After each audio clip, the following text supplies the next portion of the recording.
Hola, ¿cómo están todos?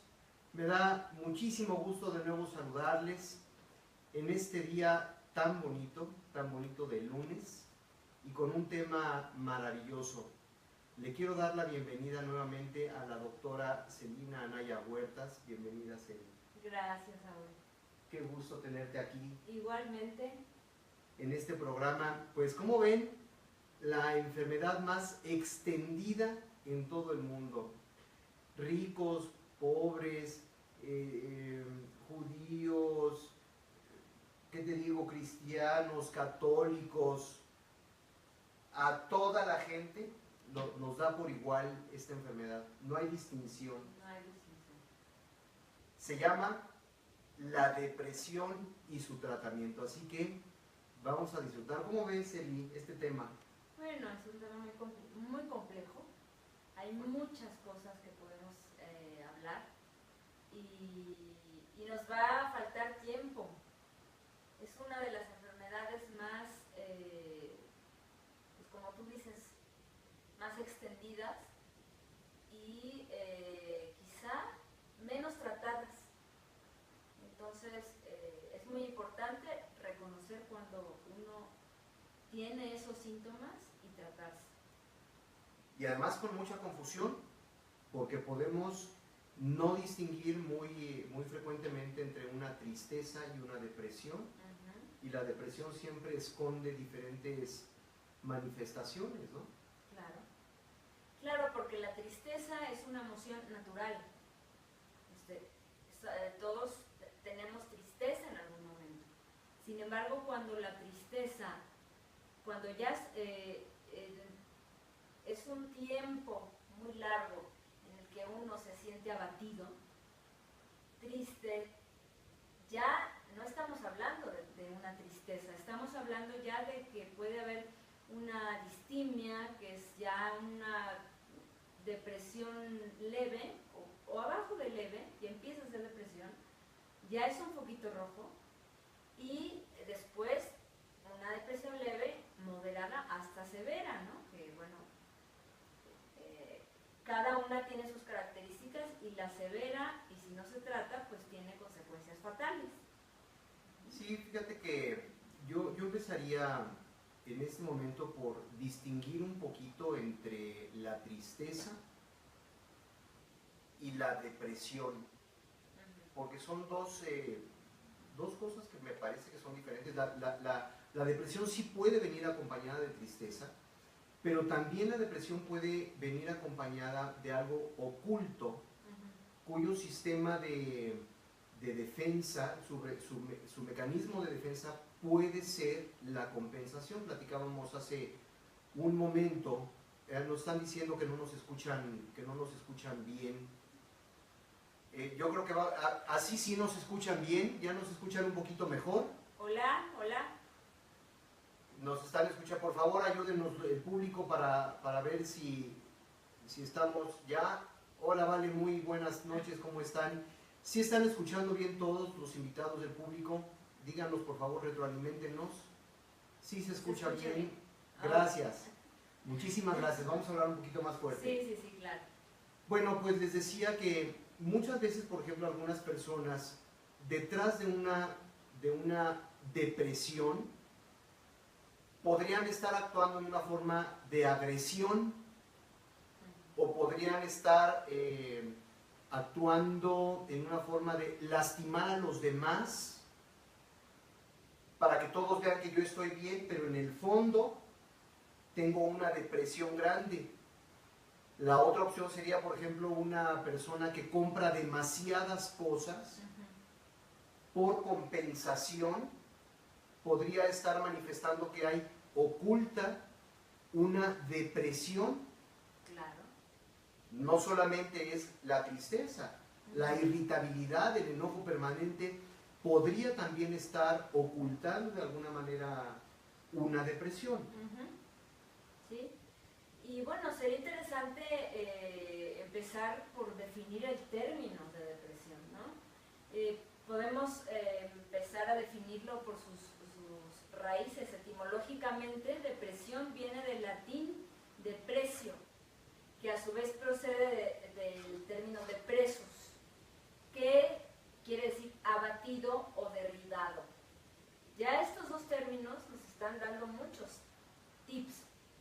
de lo que es la depresión, ¿no? Entonces, esa es su definición etimológica. Es un trastorno emocional, sin duda, que tiene otras implicaciones, ¿no? De las que vamos a hablar ahora, y que se caracteriza por una tristeza prolongada, una tristeza patológica, le podemos llamar, desgano y un malestar interior. O sea, la persona con depresión se siente mal interiormente y empieza a tener dificultades para interactuar con los demás, con su entorno. Estamos hablando de que en la depresión enferma el cuerpo y enferma la mente. Exactamente. No nada más la mente, porque puede haber una tristeza muy bien focalizada y estar funcionando una persona completamente normal. Es decir, una persona puede estar triste pero funcionando. Exacto. En la depresión hay ganas de un abandono inclusive de responsabilidades que me parecería que son medulares. Una persona que está deprimida podría abandonar inclusive la responsabilidad del trabajo, o la responsabilidad de sus hijos, o la responsabilidad de su pareja, o el abandono propio. Sí, exactamente. Hasta llegar inclusive a la muerte. Así, ese es el desenlace que tiene una depresión que no se trata. Podríamos incluso equiparar a un cáncer, porque la depresión puede ocasionar la muerte si no se trata, ¿no? Y hay que además, es importante, Saúl, hablar de los síntomas, porque hay muchas personas que están deprimidas y no lo saben. Retomando el término de tristeza, bueno, tristeza prolongada. Uno se pone triste por muchas cosas, incluso puede disfrutar de la tristeza. Podemos ver una película que nos hace llorar y estuvo rico el llanto, ¿no? Sin embargo, cuando ya estamos tristes 2, 3, una semana, 2 semanas, pues entonces ya es un foquito rojo. Y ese es uno de los síntomas de inicio. ¿Qué pasa? Que es otra cosa que es muy clara. Nos empieza a... Perdemos el interés por las cosas que nos interesaban, ¿sí? Es notable que de repente una persona ya no quiere hacer lo que le gustaba hacer.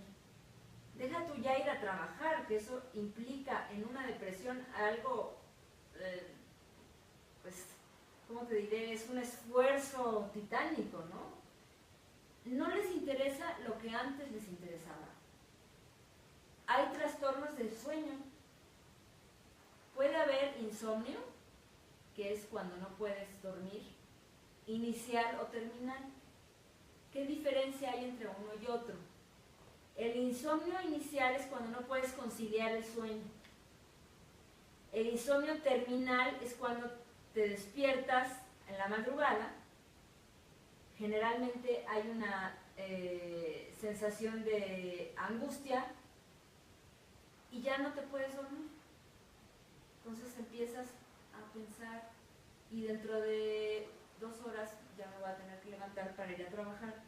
Y empiezas a oír a los pajaritos y empiezas a oír a los camiones y dices, híjole, y entonces no hay un descanso.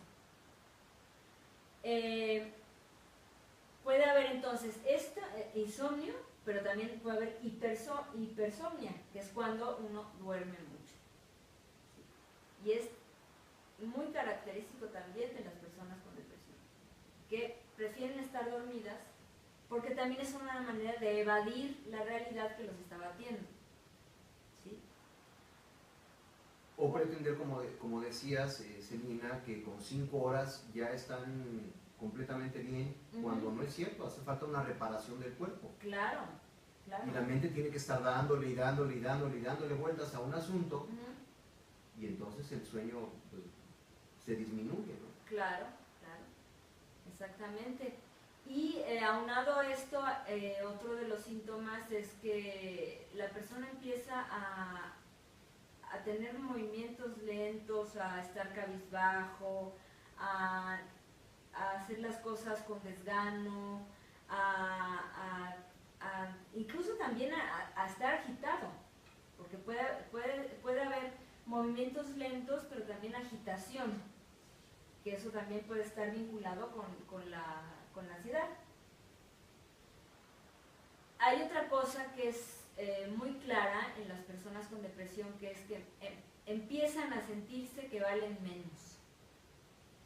¿Sí? O sea, su valía baja. Tienen un sentimiento de falta de valor y se sienten culpables porque están deprimidos. Entonces ahí es un círculo vicioso, porque no están haciendo lo que hacían antes, no están motivados por lo que se motivaban antes, y eso les genera culpa.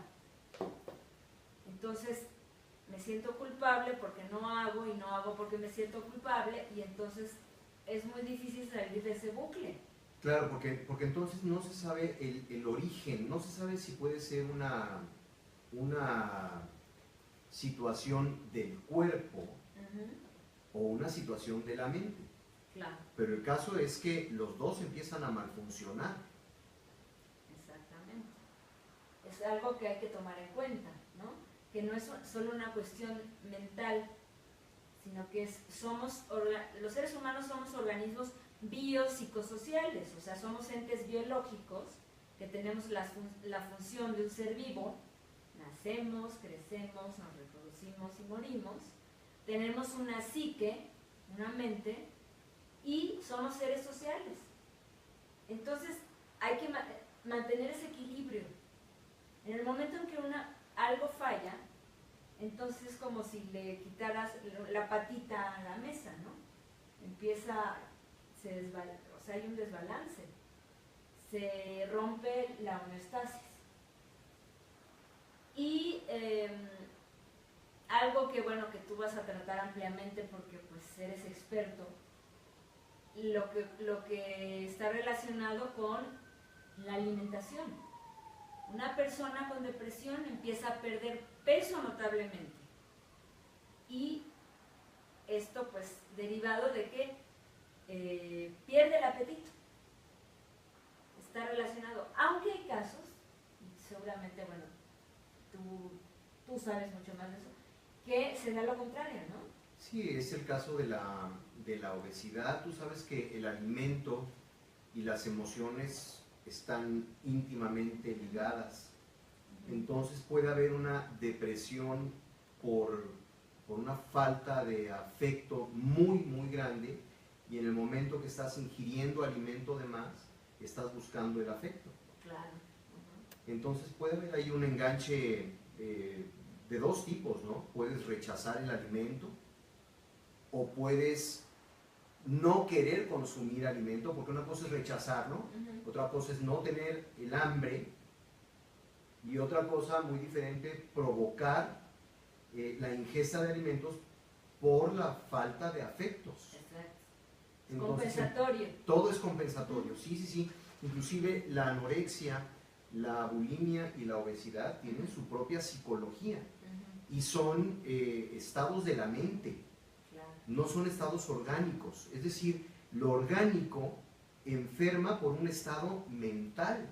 Claro. Que es el caso de las enfermedades de la conducta alimentaria, de los trastornos de la conducta alimentaria. Ahorita vamos a hablar un poquito más sobre eso. Y bueno, continuando un poco con los síntomas,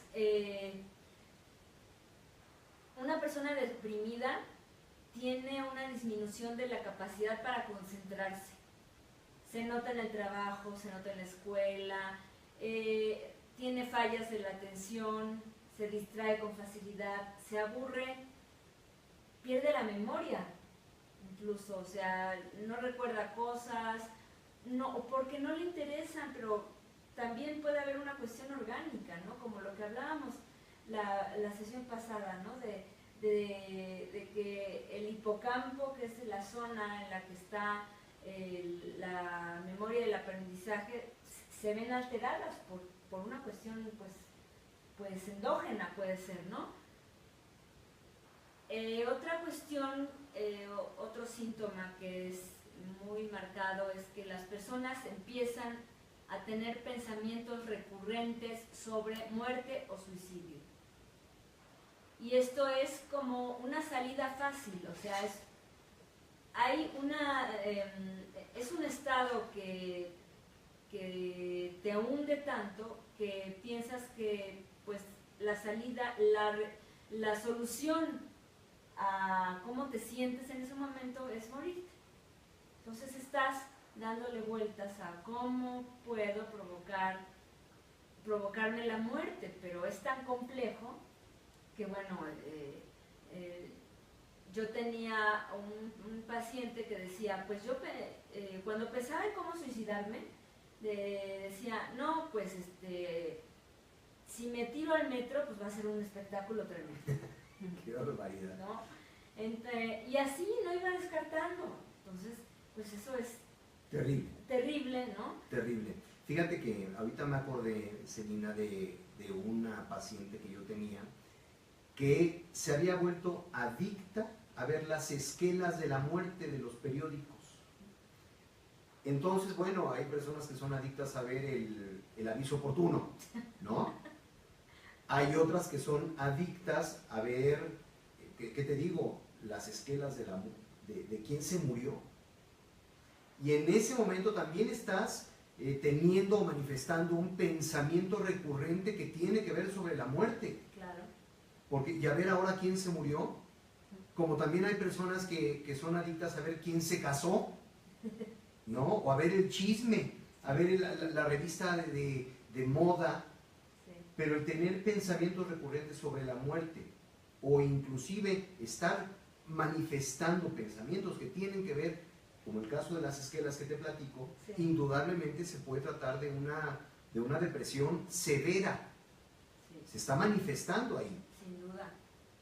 Incluso a lo mejor puede pensar, híjole, qué suerte que se murió. Ya no está sufriendo. Qué envidia.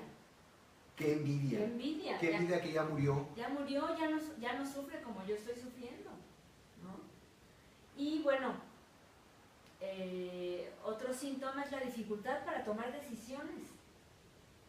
No puedes tomar decisiones, pero inclusive las decisiones más elementales como ¿me baño o no me baño? ¿Me he visto o no me he visto? Si hay un abandono, un descuido permanente, ¿no? Sí. Para planificar, es un terror planificar, tengo que ir al banco, ¿no? Y repito, me tengo que bañar. ¿Sí? Y bueno, pues evidentemente esto interfiere en las relaciones interpersonales, porque una persona con depresión no quiere interactuar con los demás. Entonces, ya no ve a la familia, ya no quiere ver a los amigos, evidentemente, no va a eventos sociales, si hay una fobia social vinculada, no tiene ganas, ¿sí? Y pues evidentemente también hay una interferencia en el funcionamiento laboral y académico. No trabajas igual. No, puede ser, se me ocurre, Celina, que la gente pudiera abandonar, como decíamos hace un rato, sus obligaciones, sus propias responsabilidades, sean laborales, de escuela, familiares, personales, ese abandono, porque la gente puede saber inclusive cuál es la causa, que seguramente vas a hablar ahorita de lo que es la depresión exógena, o puede no saber la causa, una depresión endógena, pues se manifiesta de todas maneras ese desequilibrio, tanto corporal, orgánico, como mental. Yo les pediría a todos aquellos que nos están viendo ahorita, que por favor nos ayuden a compartir este evento, porque puede ser que alguien se pudiera identificar con esto que estamos platicando. allá al equipo de producción le pediría por favor, si son tan amables en quitar ese aviso que nos está llegando. Muchísimas gracias. Para poder, gracias, ahora sí podemos muy bien ver lo que nuestro público nos está comentando. Y por supuesto, les quiero pedir, además de que lo compartan, pudiéramos hacer esta plática, esta charla, un poquito más amplia, porque seguramente ustedes van a poder enriquecer nuestra plática, es tomarnos un cafecito, aunque sea en forma virtual, y seguramente muchos de los que nos están viendo en este momento, o alguien que ustedes conocen, podrían estar referenciando a alguna persona. Gracias por compartirlo, de verdad, muchísimas gracias a todos ustedes. Gracias, yo también agradezco. Y bueno, pues mencionabas lo de los tipos de depresión, ¿no? O sea, ¿cuál es la causa de la depresión? Puede ser lo que se llama una depresión de tipo reactivo o de afuera. Es decir, que hay algún evento que ocasionó o que desencadenó ese trastorno.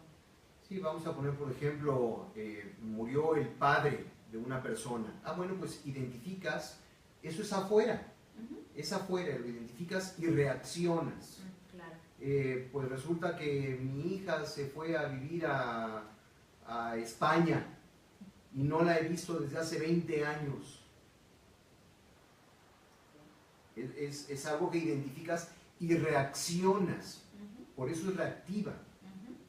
O por ejemplo aquellas personas aquella señora, ¿no?, que recién acaba de morir su esposo, tenían 40 años viviendo juntos y la casa se le convierte en un elefante blanco, no sabe qué hacer con ella, la casa se le viene encima, identificas perfectamente lo que está pasando.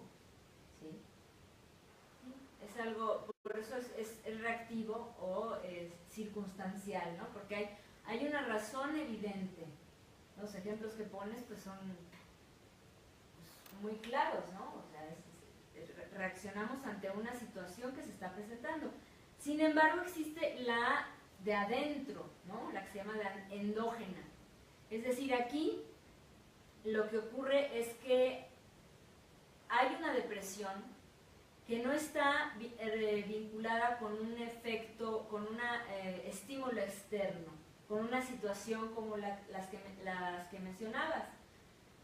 Lo que ocurre aquí es que puede haber desequilibrios hormonales o puede pasar que unas sustancias que están en el cerebro, que se llaman neurotransmisores, que son sustancias que tienen funciones muy importantes, aunque son sustancias diminutas de peso orgánico indetectable, son sustancias que rigen la mayor parte de nuestras funciones. Entonces, entre estas sustancias habíamos hablado de la dopamina, de la serotonina, que son sustancias o neurotransmisores que regulan, bueno, pues el estado de ánimo, el apetito,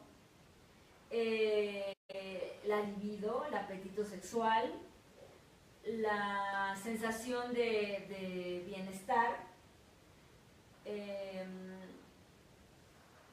¿Qué otras te ocurren? Bueno, es que fíjate que este tema, esta parte de la depresión endógena, tiene muchas vertientes. Podríamos estar hablando de que la hipotensión, por ejemplo, la falta de una circulación adecuada de la sangre, puede ser la causante de una depresión endógena. Es igual con una enfermedad del hígado o hepatobiliar, ya son dos, interviene la vesícula, ¿no? Ya también hay otro problema que puede generar una depresión endógena, el caso del estómago, indiscutiblemente, el páncreas, ¿no? Claro. ¿Quién me dice una enfermedad del público, una enfermedad del páncreas? Que indudablemente te puede generar depresión y muchas veces no sabes que la falta de alguna de las enzimas te puede generar esa depresión. Pero aquí hay algo que yo quiero mencionar, Celina. Fíjate, han llegado conmigo personas que manifiestan una depresión, que en algún momento fueron a dar con un psiquiatra. Para mí, en un momento dado, la intervención psiquiátrica puede ser una intervención de emergencia, no permanente. Los psiquiatras saben perfectamente qué cantidades te pueden dar de una sustancia para sacarte adelante de ese estado depresivo que puede ser conducente a la muerte. Claro. Que me parece que entonces la depresión sí tendría que ver con una reacción inmediata de un psiquiatra. Es inmediata, y además con el buen tino de los psiquiatras que manejan muy bien los medicamentos, puedes salir adelante para no abandonarte o no abandonar responsabilidades que te pueden llevar, que te pueden ocasionar hasta la muerte. Claro. Inclusive cuando un psiquiatra está valorando que tu estado podría ser tan patológico, tiene la facultad para ordenar que te internen. Igual te van a tener una semana o 2 semanas internado, regularizado, hasta que tu estado de ánimo esté estable. Pero eso no es la enfermedad.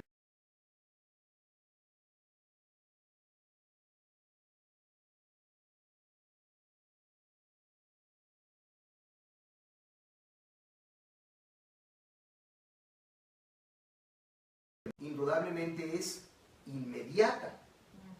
En una segunda instancia, me parecería que valdría la pena acudir a un psicólogo, porque el psicólogo, a través de la razón, va a tratar de equilibrar tus emociones.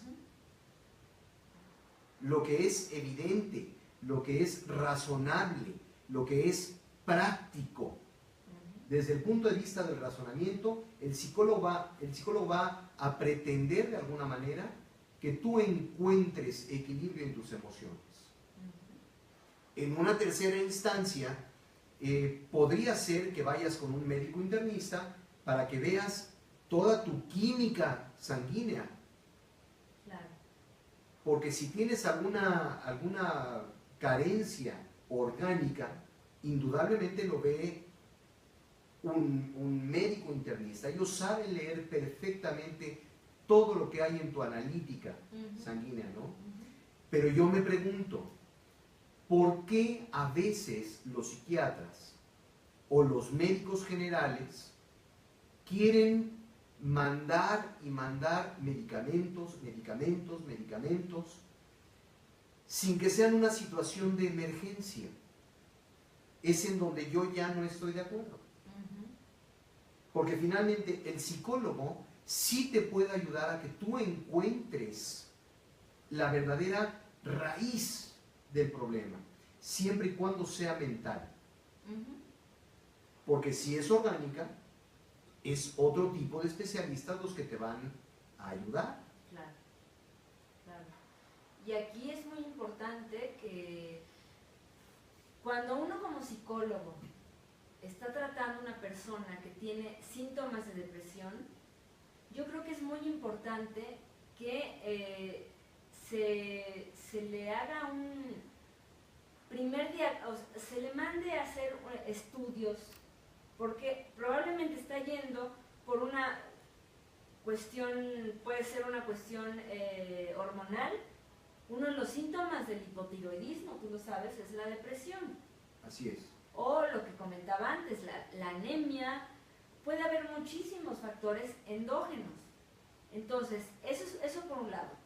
Por otro lado, es muy importante que uno como psicólogo pregunte a los pacientes si hay antecedentes familiares de enfermedades mentales, de depresiones, de suicidios, porque lamentablemente también la etiología puede ser orgánica, biológica, y se transmite pues, generación tras generación. Bien.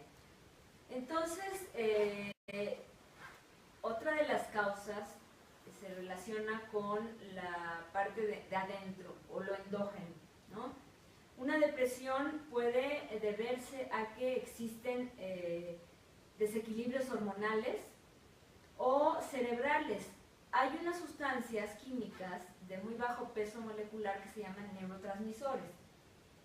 Existen muchos neurotransmisores y tienen, aún con ese diminuto tamaño y que no pueden verse, intervienen en funciones básicas del organismo. Entre ellos está la serotonina y la dopamina, que están vinculadas con funciones como el buen humor, pues el ser funcional, el socializar, el tener apetito sexual, el comer bien, vinculado también con el sueño. Entonces, si estos neurotransmisores bajan, disminuyen o están prácticamente desaparecidos, pues eso explica por qué están relacionados con los síntomas de una depresión. Sí, fíjate que con esto de la depresión endógena, Celina, yo quiero hacer una referencia que me parece muy importante. Viene algún paciente al consultorio o contigo que ha sido medicado por un psiquiatra. El psiquiatra recomienda ciertos medicamentos que van a regularizar en forma emergente un estado de ánimo. El psiquiatra, con su buen tino, y que a mí me parece que como una instancia, insisto, de emergencia, podría ser importantísimo, te puede salvar la vida, inclusive te podría hasta internar cuando ve que la situación es demasiado grave, hasta que te regularices. Pero eso no significa de ninguna manera que la enfermedad está curada. Claro. Para mí, y desde mi punto de vista, la intervención de un psiquiatra tiene que estar dirigida justamente a salvaguardar la vida propia o la vida de los seres queridos. Cuando el psiquiatra ve que hay peligro de abandono hacia tu persona o hacia tus seres queridos, entonces considero yo que sí es muy importante su intervención. Claro. En un segundo término, y ya habiendo aclarado que los medicamentos que te da, desde mi punto particular de vista, no tienen por qué ser permanentes, a no ser que haya un daño orgánico mental, entonces tendría uno que asistir con el psicólogo. Claro. Que el psicólogo sí puede, a través de su terapia, ayudarte a que tú resuelvas el problema de origen, siempre y cuando sea mental y no sea orgánico. Claro. Porque, insisto, un problema orgánico puede ser la hipotensión arterial, otro sería el hígado, otro sería la vesícula, un mal funcionamiento de la vesícula biliar o hepatobiliar. Entonces se combinan dos cosas ahí. Puede ser a través del estómago o de la tiroides inclusive, o un problema cardiovascular o un problema del páncreas. Entonces uno tendría que atacar, antes de atacar, tratar de entender cuál es el origen de esa depresión endógena. Muchas veces un paciente dice, es que yo no tengo por qué sentirme mal, tengo todo, tengo a mi familia, tengo a mi padre, tengo a mi madre, tengo a mis hijos, tengo amigos, me buscan, no soy millonario, pero tengo suficiente economía para manejar bien mis cosas, y tanto mente como cuerpo están abatidos. Se puede tratar de una situación orgánica, no mental.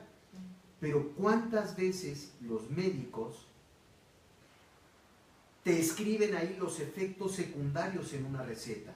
Yo quiero saber de uno que te ponga los efectos secundarios de cualquier medicamento que te están recetando. Porque si te pusieran por escrito todos aquellos, insisto, efectos secundarios, tal vez dudarías mucho en tomarte los medicamentos. Sí, tal vez dudarías o empezarías a sugestionarte y a tenerlos todos. O muchos de ellos, ¿no? Sí, ahora también una química sanguínea es imposible que en un momento dado te pueda sacar el daño suprarrenal, Claro. ¿no? Claro. Que es en donde tienes principalmente adrenalina y cortisol. Entonces, si el médico internista no revisa perfectamente bien la química sanguínea o te hacen una muy pequeña y no una completa, ¿cuáles son los elementos que tendrían para poder ayudarte si fuera desde el punto de vista orgánico? No hay cómo. No hay cómo. Sí estamos transmitiendo en vivo todavía, ¿verdad? Vamos bien.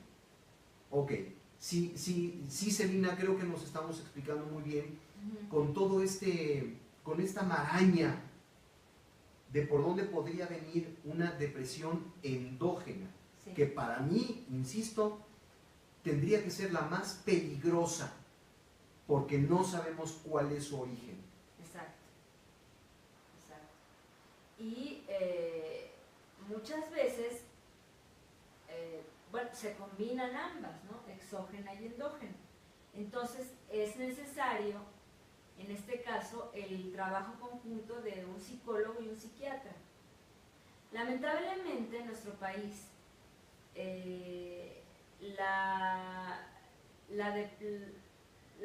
los psicólogos no atienden en el seguro social, no es, más bien las personas que tienen, en este caso, depresión, recurren a los psiquiatras y les dan un medicamento.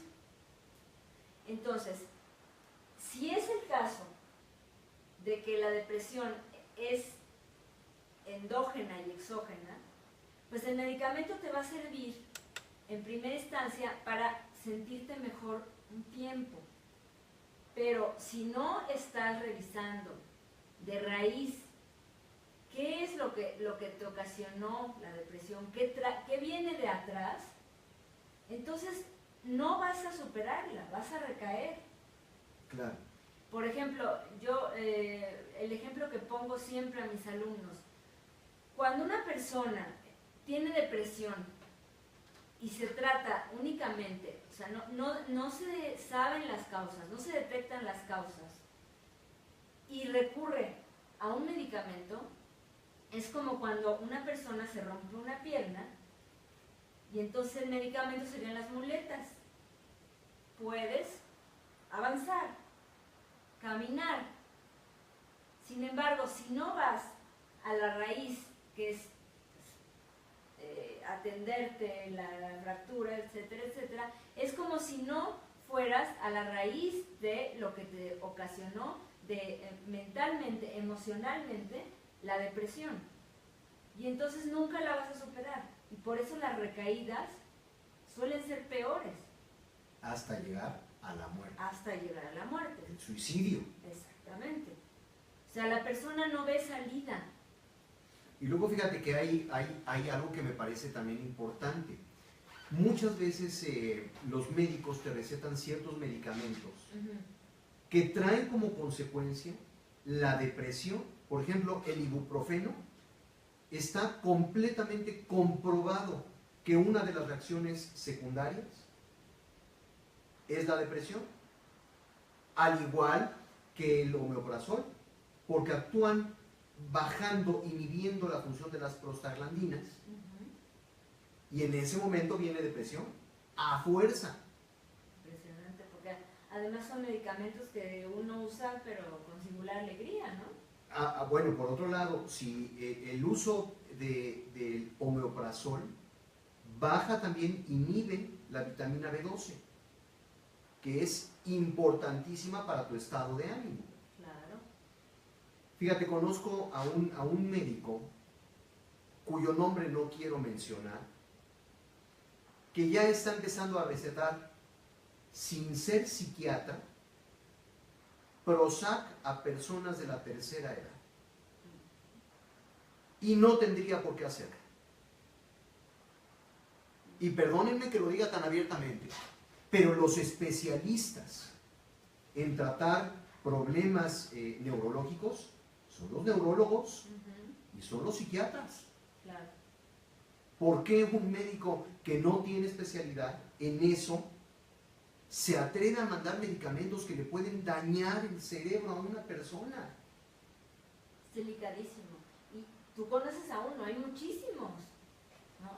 Dentistas, me siento mal, pues tómese el Prozac. Tómate una Lexitina, ¿verdad? Sertralina, bueno, millones, es que ya hay tantos antidepresivos como... Pero ahora bien, ya que lo estamos mencionando, yo le diría a la gente del público, no porque te lo diga cualquier médico, tú te lo vas a tomar. Tienes que entender que hay especialidades. El psiquiatra es un especialista de lo que funciona en la mente en cuanto a las sustancias químicas, el neurólogo también. Y si ellos están detectando una falta, me parece que en una actitud de emergencia te pueden nivelar. Claro. Pero de ninguna manera, si no existe un daño orgánico mental, no tendrías por qué tomártelo todo el tiempo. No. ¿Estamos de acuerdo? Claro. Entonces es momento de pasar a un segundo nivel, que es la intervención psicológica. ¿Estamos de acuerdo? Sí, Ok. absolutamente. En tu caso, Celina, platícanos por favor cómo es que tú atacas este problema que es una pandemia universal. Sí, sí. Bueno, lo que yo hago es, llega mucha gente, quizá la mayoría de, bueno, no sé si la mayoría, pero muchos de mis pacientes llegan con depresiones. Entonces,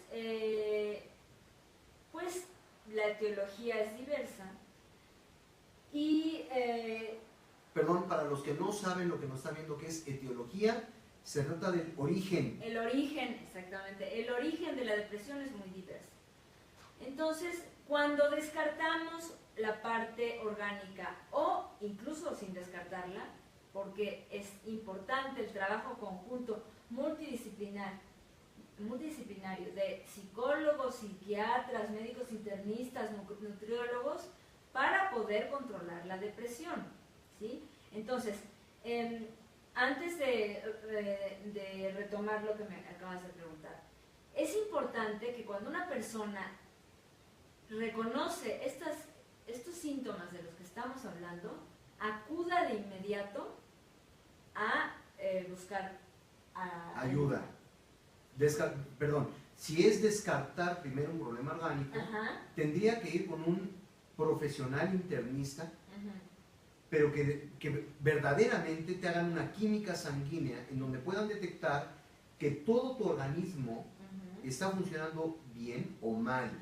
En la química se pueden ver muchas cosas, aunque otras no, porque son situacionales. Tú te haces ahorita una química de sangre y es lo que tienes en este momento. Claro. Pero no es una situación permanente que vaya a tener validez ni siquiera por 15 días, ni siquiera por una semana. Es una situación, pero tiene que ir acompañado de una analítica a fuerza para poderla interpretar. Claro, claro. Entonces, cuando llegan los pacientes y empiezan a manifestar una serie de síntomas que son evidentemente síntomas de una depresión, pues escuchas y le das la importancia que tiene esto, ¿no? Porque hasta de repente llegan y se sienten avergonzados. No quiero ir a trabajar, ¿no? Ya no tengo relaciones con mi pareja, no me importa ver a la gente, lo único que quiero es estar metido en la cama durmiendo. Y salir es una aventura. Y lloro todo el tiempo. Y pienso en que mi salida es morir. Entonces, tienen que abrirse y tienen que uno, bueno, también como terapeuta tiene que ayudarles a que saquen y a que manifiesten lo que están sintiendo, ¿no? Entonces, cuando llegan personas que no saben lo que tienen, en el momento en el que empiezan a manifestar, o incluso uno mismo les dice, a ver, ¿tienes este síntoma? Sí, no. ¿Te pasa esto? Sí, no. Incluso hay pues pruebas, ¿no? Para detectar si hay una depresión leve, si es una distimia leve, moderada, hasta severa, ¿no? Hay muchísimas. Entonces, lo que hay que hacer es, la terapia cognitivo-conductual, que es la que hago, es, en primera instancia, intervenir sobre la pasividad. O sea, una persona que tiene depresión está pasiva, por definición. Entonces, tienes que ir trabajando, o sea, que sienta que estás trabajando con esa persona, que estás ayudándole, dándole elementos y que incluso ellos mismos encuentren elementos para superarlo. Entonces, ¿qué va a pasar cuando tú vas a intervenir sobre la pasividad de esta persona? ¿Qué hacemos? Bueno, pues tenemos que hacer, que coadyuvar en que el estado de ánimo se eleve, que haya un incremento y que empiece a motivarse. Entonces, lo que tenemos que hacer, lo que hacemos con una persona que tiene depresión, es que inmediatamente tenemos que crear conciencia de que identifique los pensamientos negativos automáticos que se presentan en cada momento. ¿Sí? Me voy a morir,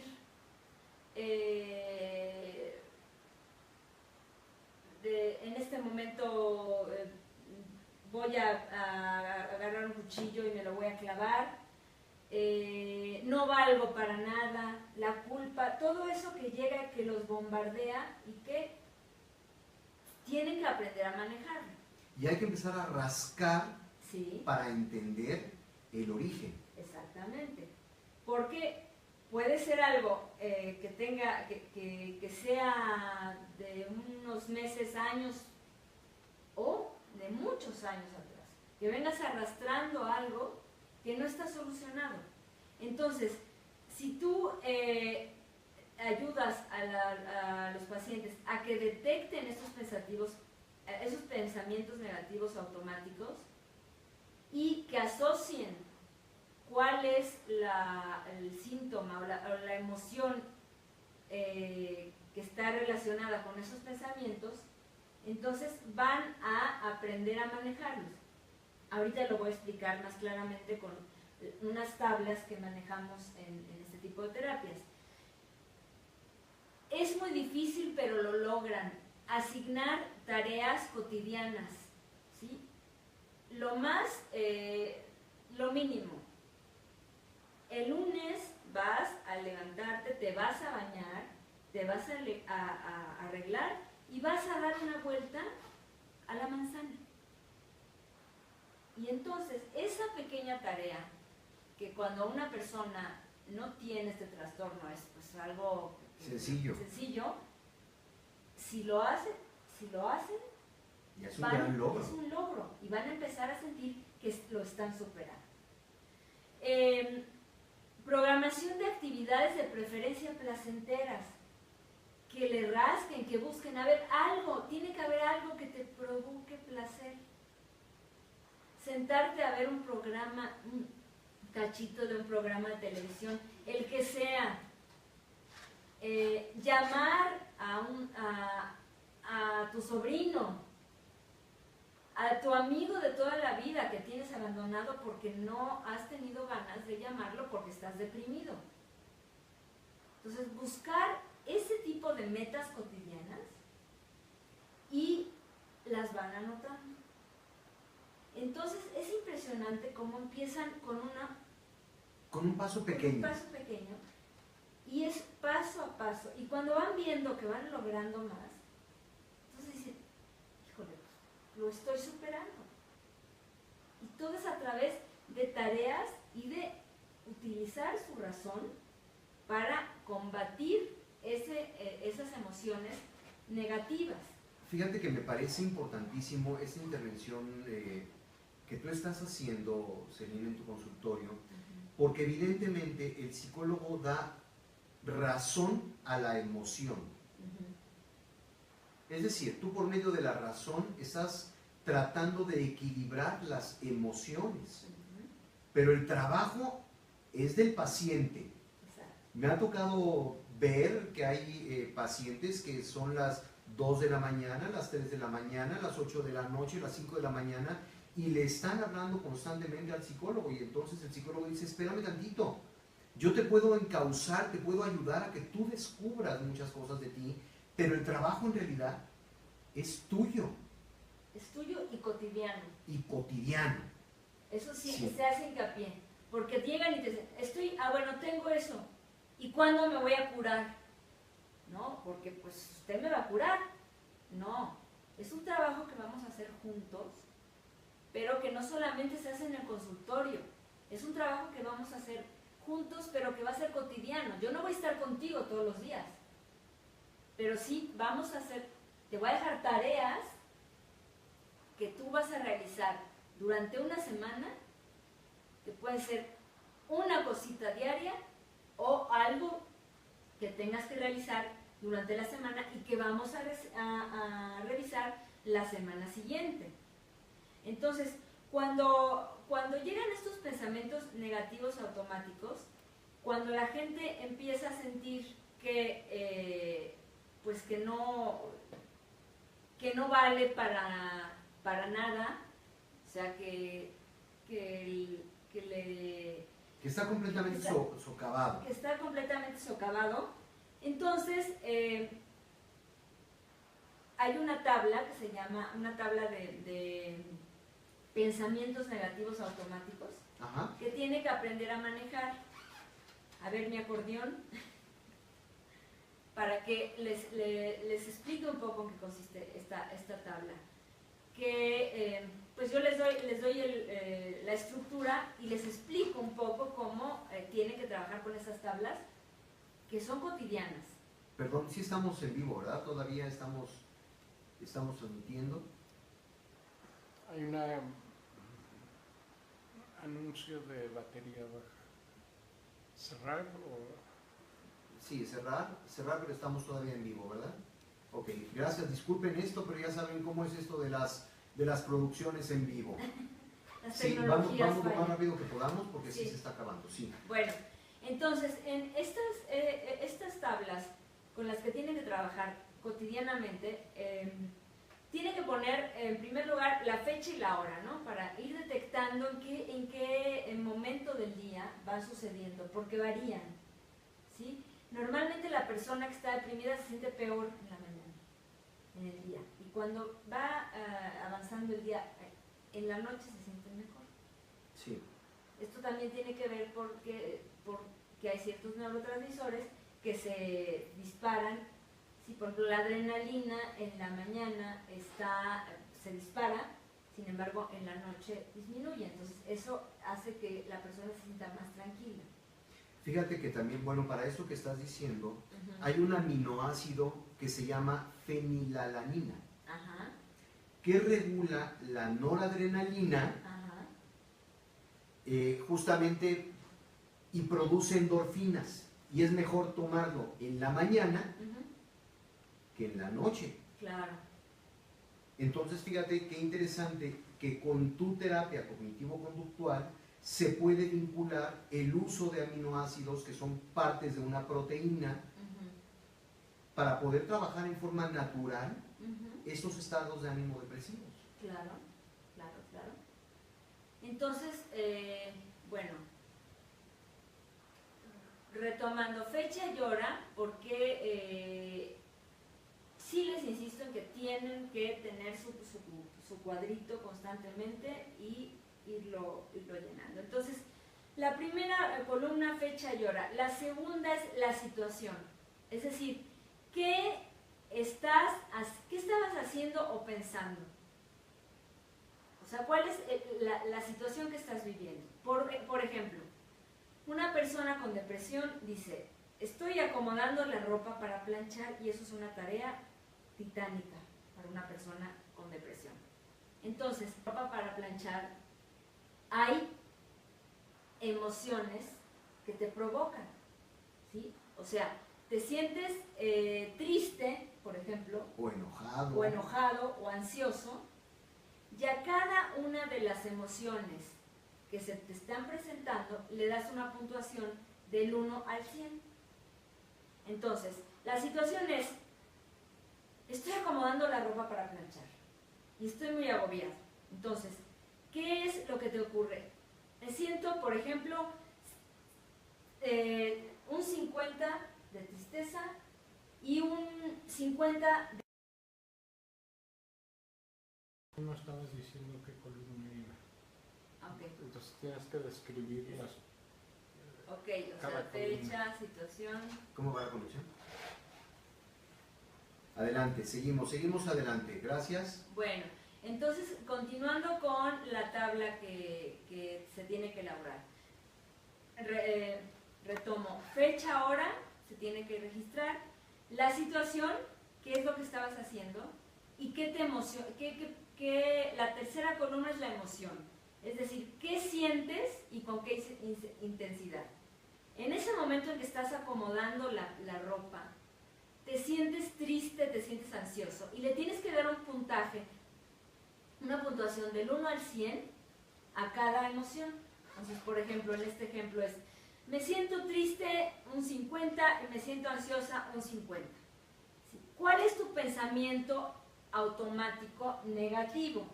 ¿Sí? Entonces, es la siguiente columna, pensamiento automático. O sea, ¿cuáles eran mis pensamientos en ese momento o son mis pensamientos? Hay tanto que hacer que no me va a dar tiempo, soy un desastre, no puedo hacer esto. ¿Sí? Empiezo a echarme encima de todo, ¿no? Cualquier cantidad de ideaciones negativas. Exactamente, esos son los pensamientos negativos automáticos.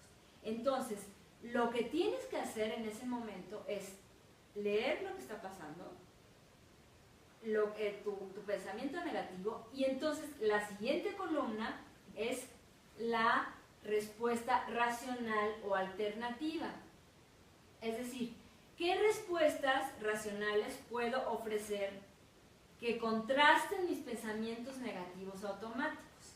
Entonces, pienso, bueno, es cierto que tengo mucho que hacer, que tengo mucha ropa que acomodar, ¿sí?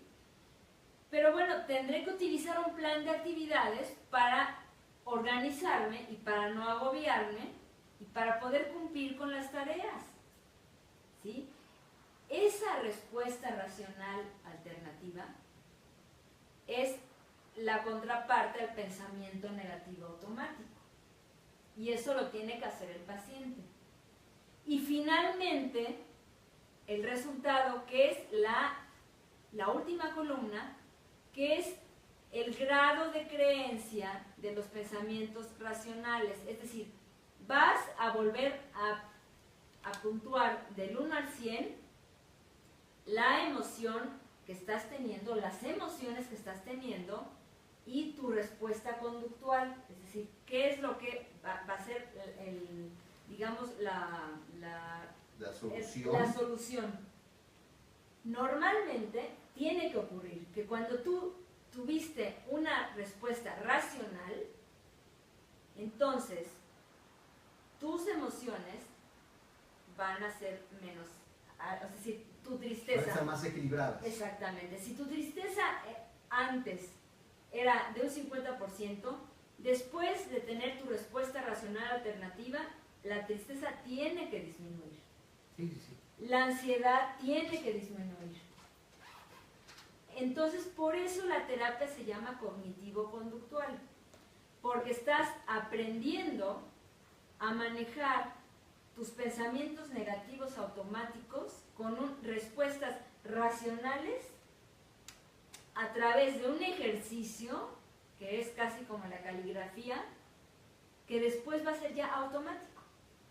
Cuando te llegue un pensamiento negativo, soy un desastre, no voy a salir de esto, entonces, a ver, tengo un examen, voy a reprobar porque soy un desastre, me siento así, me siento ansiosa, me siento triste, me siento las emociones que sean. A ver. Empiezas a reaccionar con pensamientos alternativos. Ajá. Para después tener un resultado de equilibrio. De equilibrio. Se convierte en algo automático. Pero esa es una tarea cotidiana. Y se supera una depresión. Se controla. Porque entonces ya es algo automático. ¿Sí? Las distorsiones cognitivas las haces a un lado, ¿no? Tengo mucho que hacer, no lo voy a poder hacer. A ver, sí lo puedo hacer. Estas son las soluciones posibles ante esta situación que me está agobiando. Por lo tanto, ya las puedo resolver. Claro, es entonces que la razón equilibra la emoción. Exactamente. Celina, pues definitivamente hay que buscarte cuando hay depresión. Fíjate que hablando desde el punto de vista nutricional, sí, yo les recomendaría inmediatamente el uso de fenilalanina. Okay. Otro es tirosina, que regula, es un precursor de la adrenalina y nos ayuda muchísimo a hacer ejercicio, tomar proteína por la mañana, inmediatamente, ¿no? Dejar de comer carbohidratos refinados. Pero aquí hay toda una explicación que quiero compartirles. Miren, hay una diferencia sustancial entre un alimento orgánico y un inorgánico. El reino animal es alimentado por el reino vegetal y el vegetal a su vez es alimentado por el reino mineral. Pero los únicos que tenemos células eucariotas somos los seres vivos.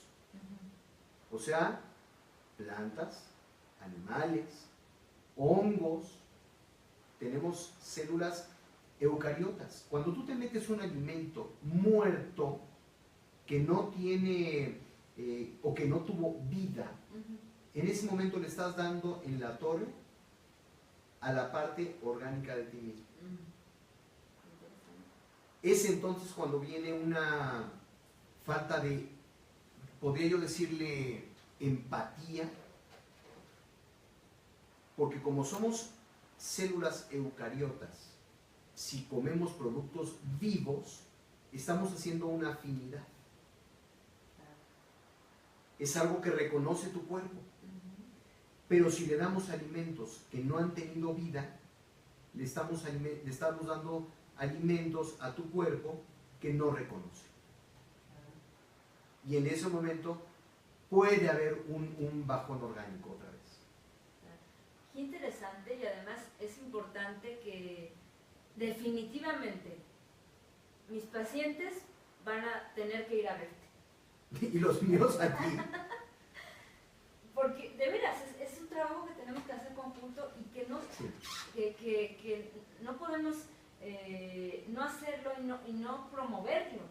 Sí, no darnos cuenta que en este caso el tema que estamos tratando, que es la depresión, requiere forzosamente de una actividad interdisciplinaria. Muchas veces, insisto, en caso de que sea una emergencia, está el neurólogo, está el psiquiatra, que te van a dar lo que necesitas para tenerte vivo. Pero a la par tienes que encontrar cuál es el origen. Y el origen puede ser orgánico o puede ser mental. Y tienes que entender que para eso están todos los médicos, para hacer un servicio completamente profesional. Estamos al servicio de la salud todos. Claro. En tu caso como psicóloga, en mi caso como especialista en nutrición, todos tenemos que coadyuvar para que la salud de una persona se vea favorecida. Claro. Pues, Celina, ¿en dónde te pueden encontrar?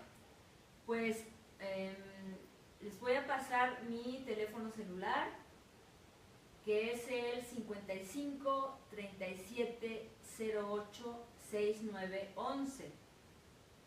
Me pueden buscar en Facebook como Celina Anaya Huertas, Celina con C, Huertas con S al final. Y bueno, mi correo electrónico también es C, E, L de libro, A, N de niño, A, H, U, E, o sea, las 3 primeras letras de mi nombre completo, @gmail, celanahue44 @gmail.com. Yo estoy ubicada, tengo mi consultorio en La Condesa y tengo otro consultorio en Polanco, pero también existe la opción de hacer terapias a distancia, por Skype, vía telefónica. O sea, si tú estás en España y quieres que yo te atienda, te puedo atender. Si tú estás en Alaska, también. O si tú estás en la Colonia del Valle y no quieres salir de tu casa, también. Entonces, afortunadamente contamos con esta tecnología, Saúl, Sí. que ya no es necesario que te tengas que desplazar. Que a veces sí, uno quiere ir a su espacio con su terapeuta y lo disfruta, dice su espacio físico y lo disfruta y lo necesita. Pero a veces, pues recurrir a estas otras alternativas, pues es interesante y es válido. En mi caso, yo también, doy consultas presenciales, pero cuando se trata de una consulta a distancia, les mando generalmente un cuestionario que es una historia clínica completísima para poder recomendarles ciertos tipos de alimentos.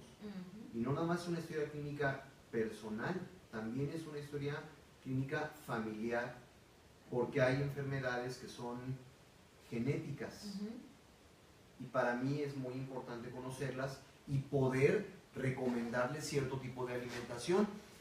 Ustedes me pueden encontrar aquí en el canal de Facebook, en mi página de Equilibre, www.equilibrenutrición.com.mx, o en mi teléfono celular, que ya muchos de ustedes lo conocen, está aquí en la página. Celina, ¿de qué vamos a hablar la próxima semana? Pues, ¿qué te parece si hablamos de ansiedad? De ansiedad, angustia. Fíjense que aquí hay algo que me parece muy importante aclarar. En muchas corrientes psicológicas, hay una diferenciación entre la ansiedad y la angustia. Sin embargo, nosotros vamos a trabajar en una forma amplia para poder entender los términos de cada uno de estos enfoques